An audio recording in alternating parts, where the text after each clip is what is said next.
Russell Wilson playing for Sean Payton, and I think playing for more than that. You and I have had interesting conversations on this show about Russell Wilson and his legacy and his place in the game and how he envisions himself and the way he wants to be envisioned. Do you like, as we get this thing started, do you like this marriage? Yeah, I think so. I think for all the obvious reasons, Sean Payton has resurrected a quarterback's career in the past, and it was also a shorter quarterback who we thought his best years were behind him in Drew Brees with coming off of that elbow injury. So yeah, he's in the situation where Russell Wilson was humbled last year. I think he thought that he was ready to move out and do everything on his own and control his own offense, and he learned that maybe that wasn't the best strategy, and Sean Payton is the best man to come in there and rectify the situation, because this team is still incredibly talented, so there's a good chance for them to be really good really quickly. Yeah, that's the thing, Booger, is that we think of them as bad because last year they were really bad and the quarterback was bad, but they do have good players. If the quarterback is good, they could have a pretty big turnaround. Is Russell Wilson going to be good this year, Booger? Well, Greeny, I'm very skeptical about that, because if you look at the history of Sean Payton and what Nick mentioned with Drew Brees, what they did in New Orleans was about timing, about rhythm, about getting the football out on time. It was a very precise offense. Now, if he's going to bring that same offense with Russell Wilson, that's not the style of player Russell Wilson has been. Russell's best plays over the years have been the off-script plays, Russell improvising, Russell moving out of the pocket and throwing the ball deep down the field. He's been one of the better deep ball throwers in our league, but that's been off the improvisation and not necessarily off the timing and rhythm. So if you're going to tell me that Sean Payton is bringing that same style offense to Denver and he's going to ask Russell Wilson to be what Drew Brees was in New Orleans, I don't think it's going to work. Now, if Sean Payton can adapt and put in some of the boots and the waggles and get Russell Wilson moving the way he likes to do it and not ask him to be in that pocket the way Drew Brees was, then it can work, Greeny. But we have to see it, because Russell Wilson, quiet as it's kept, the last couple years in Seattle, he wasn't great, especially on third down in the pocket. And last year in Denver, he was terrible. So I need to see it before all of a sudden say, okay, man, this is going to be perfect and it's going to fit. It has potential, but we need to see it work. I think that's fair. Kmart, what I found interesting of what Booger just said is, if Sean Payton can adapt, Sean Payton, he's not adapting nothing. Here's what I see. A guy who literally has gone in there and said, Russell Wilson essentially has no choice but to get on Sean Payton's page. And I think Sean Payton has made it clear, we're going to do things my way. And if this doesn't work, Sean Payton can clearly say, it's not me. It's him. So we got to do something about this QB situation. Well, it's funny you should mention that, because we were just talking about coaches creating a new culture and all of that. Sean Payton is taking the fun out of preseason football, Greeny. If you're a starter and you go out and you play the first 15 to 20 plays, I'm taking my pads off, I'm putting a hat on, I'm getting a hot dog and having sunflower seeds. That's what preseason football is about. So if he's going to take that out, he's going to rub some veteran players the wrong way, Neek. Yeah, that's right. Neat. I want to make sure I get this in before the end of the hour, though, because you told a fascinating story. This is Sean Payton's first year in Denver, and you told a fascinating story about another very well-known head coach setting a tone when he got a job. Yeah, I think all coaches are kind of like that. It's easy to soften up than it is to get tougher. So when you come in, that's the way you are. John Harbaugh in Baltimore. I got there in his second year, and nobody really liked him. He was kind of a jerk, and no one was really a fan of him. But he softened up as he got comfortable, and he was coming from a different spot too, because he was a special teams coordinator. He didn't really have the pedigree or the respect that a successful offensive defensive coordinator has. But after a few years, he softened up. And I remember one of the things that got annoying for us was preseason or before the games, Ed Reed and I would use a soccer ball to warm up. It's 4 hours before the game. And he was like, nope, that's over. No one's allowed to do that. Little things like that, coaches are doing that to send a message and set a tone. And we didn't think it was relevant. We didn't think it mattered. It probably didn't, but it was about getting a message across. And I think that's what Sean Payton is doing right now. It's annoying and seems unnecessary, and I didn't know they called them Gilligan's hats. No, they don't. LL Cool J, J.J. Walker. Lots of people wear buckets. Yeah, we used to call them bucket hats. We call them bucket hats. It's a bucket hat. You know what happened last night?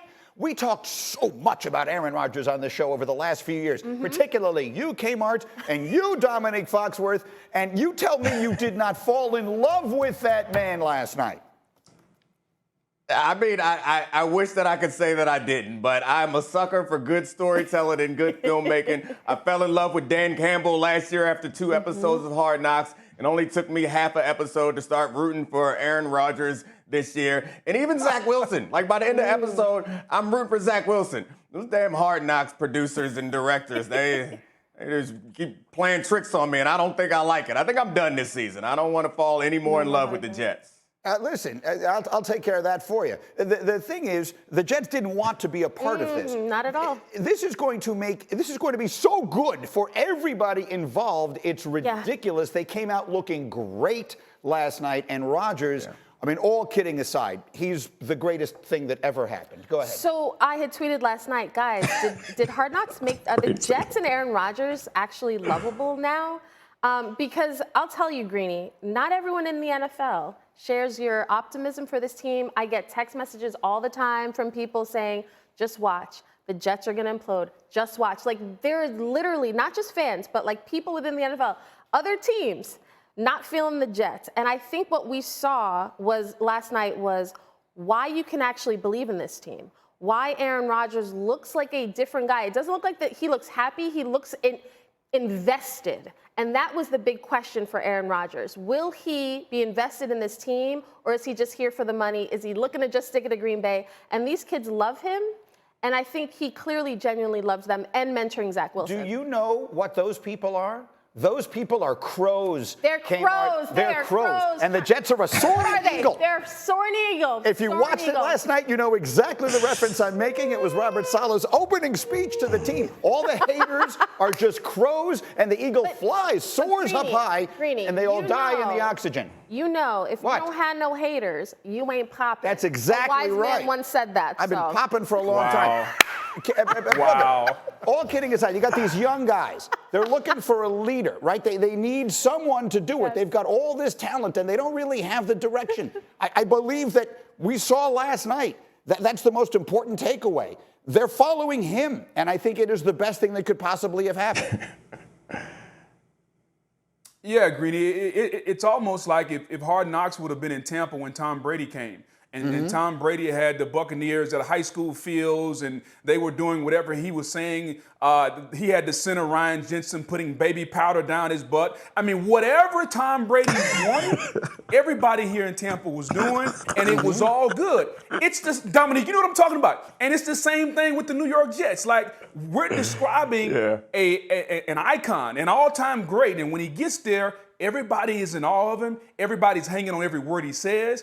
And for the most part, Aaron Rodgers looks really, really happy. And I think a happy Aaron Rodgers is going to be a very productive Aaron Rodgers. Is he going to be the MVP? I don't know. Probably not. But in the end, I feel like we're describing a romantic comedy, like The Notebook or something. Like, we're all sitting here and we're just right now, we're all engaged. We're all with it. And we all want to see the happy ending. And unfortunately, this is football, and the happy ending has to be they got to go out there and they got to go produce on the football field. I would like the rain on everyone's parade and remind everyone that the games are won in the trenches, and while their defensive line is incredible, we'll see how much smiling they're doing when that offensive line is tested.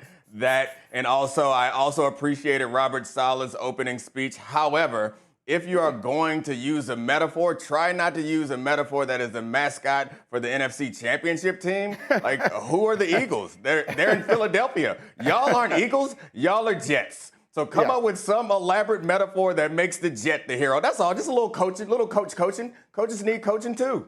I got you right here. You know the only thing that flies higher than an eagle, Dominique Foxworth? That would be a Jet. What's that? And we're going to take care of that. In the meantime, if you're looking in the trenches, can I show you McAfee, by the way? You think I overreacted to this? Go ahead, Cindy. Put McAfee up there last night. Yeah. This was like 12 minutes into the show. Yes, literally. Yes. The show had barely started. And McAfee is tweeting the Jets are going to win the Super Bowl. I'm right with you, Patrick. There is a real storyline there, and it does dovetail to what Dominique just said.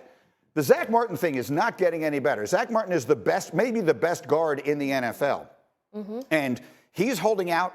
And Jerry Jones is drawing a line in the sand, and Aaron Rodgers has given $35 million back to the Jets, and there's any number of different ways that thing could go. But as we talked yesterday with Mike Tannenbaum about the possibility of trades still being made, is this Zack Martin thing going to get resolved in Dallas or not? I don't know, because on paper it seems common sense.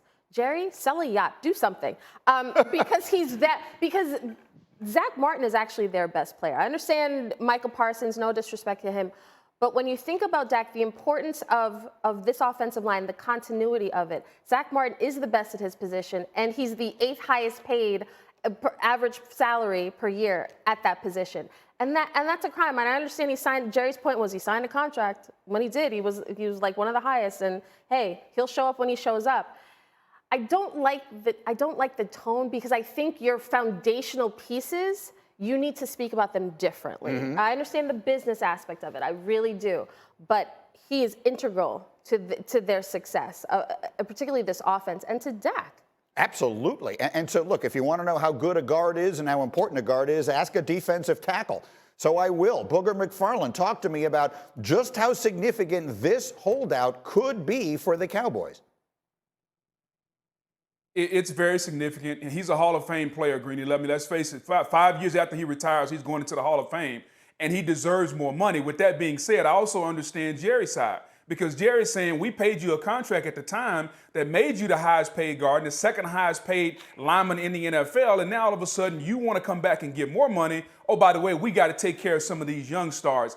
I don't think anything is going to happen, Greeny, until the 11th hour, maybe the week before the season starts, something like that, because Jerry understands he's got to give Dak a new contract because that cap number is extremely high. And oh, by the way, they got this guy named Micah Parsons. He's going to want a boatload of money next year. So while I understand where Zack Martin is coming from, this is one of the few times I also understand where management is coming from in Jerry Jones, because we made you what you wanted to be. It just happened to be a few years ago, and now you're coming back to the table before we take care of some of the other younger guys. It's a complicated situation, no doubt about it. So I'll say once again, the Jets should trade for Zack Martin, and that would solve everybody's problem. Kyle Shanahan, their head coach, has said, I'm not worried about Nick. You know what? I'm not sticking my nose in the contract business. I know it'll get settled between Bosa and John Lynch, but I'm not at all worried, which is really interesting because Nick Bosa, very good player. But all's well in San Francisco so far. He's the reigning, as you see on your screen, Defensive Player of the Year. Booger, the 49ers are a team a lot of people will talk about to do a lot of big things this year. Can they do them without Nick Bosa? Not at all, Greeny. He's the best defensive end in football. And I think John Lynch, who played on our Super Bowl defense in Tampa with our defensive line, no one understands this better than John Lynch. This deal will get done. I don't think they're concerned about it. He's going to be the highest paid defender in NFL history when it gets done. It's just a matter of understanding how to structure the deal, which is what I think they're working on. Okay, and so assuming that does get done, we will talk about the 49ers a lot when this season begins as one of the favorites. Who knows? If they had a quarterback left at the end of the NFC Championship game last year, maybe they would have been in the Super Bowl. Yeah. But Dominique, they're one of those rare teams that when we talk about them, we don't really talk about the quarterback. Do you believe the 49ers can win the Super Bowl with the combination of Brock Purdy, Trey Lance, and Sam Darnold? Yeah, I don't think so. I think that this team is obviously capable of getting to a Super Bowl with a quarterback that is less than stellar. But at some point, you're going to need that quarterback to be special, to do something special. And as good as Purdy was last year, at no point did we think that the offense was working because of him. And I think that maybe since he was just a rookie last year, he can grow into something more. But I think that's one thing that we've seen time and time again in this league is that at some point your quarterback is going to have to rescue your team when coaching can't do it, when defense can't do it, when the running game can't do it. And Mr. Irrelevant is not someone that I think we tend to expect to be able to elevate his team in that way. You know, I know that everyone in training camp is always looking better than they ever have before. But Mark, you were telling us this morning you're hearing great things about Trey Lance, who once upon a time was supposed to be their future. It's so fascinating because a lot of people wonder about Trey Lance, like, oh, are they done with him because of Purdy's, I don't know, coming out party ascension last year? But I covered that NFC title game, and heading into that game, I talked to John Lynch. I talked to people in that organization about Trey Lance, and they were super high on Trey Lance still. They felt like He's a guy who needed time to play and be on the field, and unfortunately he got hurt at the worst time, but they have so much confidence in him. So I don't think Trey Lance is going anywhere, but they are very high on Brock Purdy, and that is a wonderful problem to have. Yeah, so they've got Purdy, they've got Lance, they have Sam Darnold, who I've said many times, if anyone is going to resurrect that guy, it could be Kyle Shanahan. Booger, I got 30 seconds here. Are the Niners, can they win the Super Bowl with the quarterbacks they have?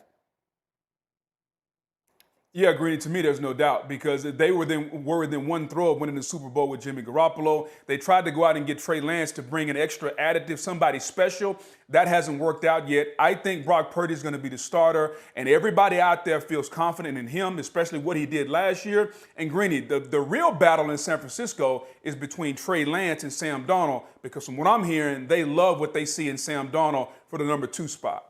Yeah, absolutely. It's as Kmart said, it's a nice problem to have. A lot of teams would kill to have that problem, but a problem it might be. Thank you for watching ESPN on YouTube. For live streaming sports and premium content, subscribe to ESPN+.